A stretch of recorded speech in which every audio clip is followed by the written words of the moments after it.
Rain poured relentlessly over the city that evening, drumming against the cracked windshield of a car that had seen far better days.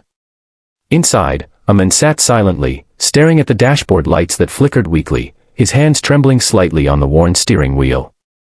His name was Ethan Clark, a single father, exhausted and desperate, and he had never felt smaller in his entire life.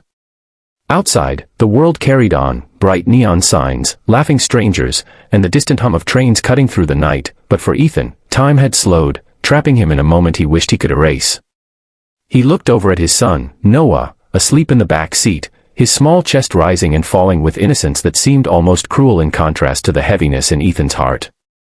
The car groaned as if echoing his despair, the engine sputtering like it knew it was the last piece of hope he had left. If you believe in kindness and second chances, make sure to like, comment, share, and subscribe to the channel. And don't forget to tell us in the comments where you're watching from, we'd love to hear your story too.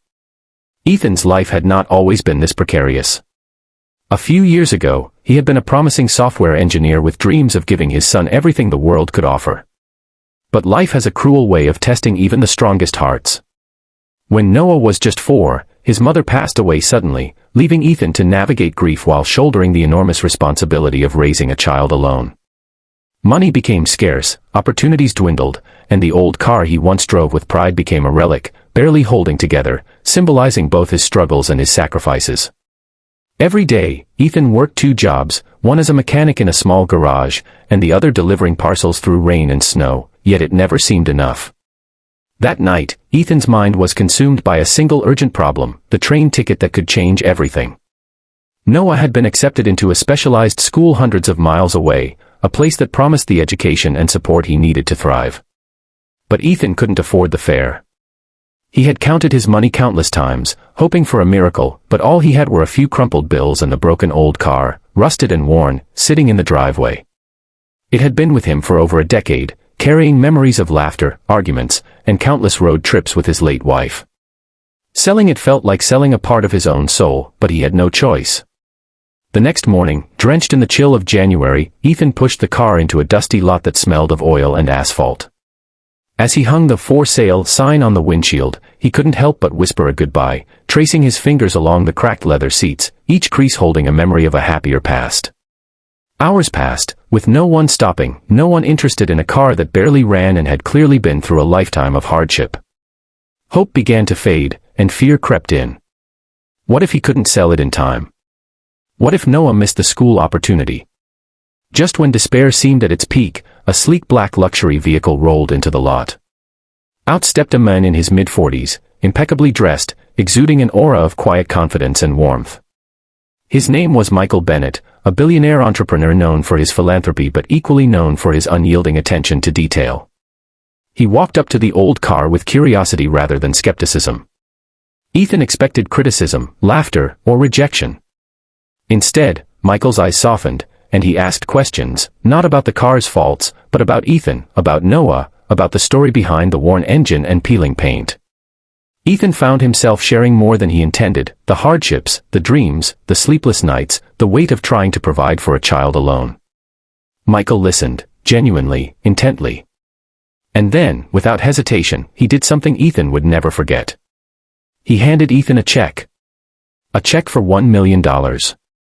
Ethan froze, staring at the paper as if it were a dream. $1 million for a car that might not even start tomorrow. $1 million for a story of resilience, love, and relentless hope. Tears streamed down Ethan's face, hot and unstoppable, mixing with the rain still dripping from his coat.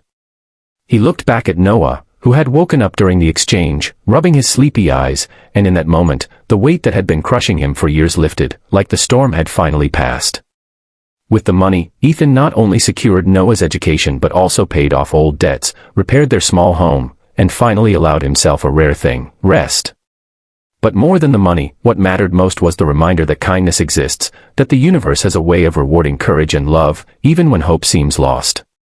Ethan often looked back on that night and thought about how close they had come to giving up entirely, how fragile life can be, and yet how transformative a single act of compassion can become. Days later, Ethan stood at the train station, holding Noah's hand, watching as the train that would carry his son to a brighter future rumbled forward. He whispered promises to himself and to Noah, promises of perseverance, love, and never letting go of hope, no matter how broken the world might seem. That broken old car had become a symbol, not of loss, but of the strength to keep moving, the courage to ask for help, and the miracle that can appear when you least expect it.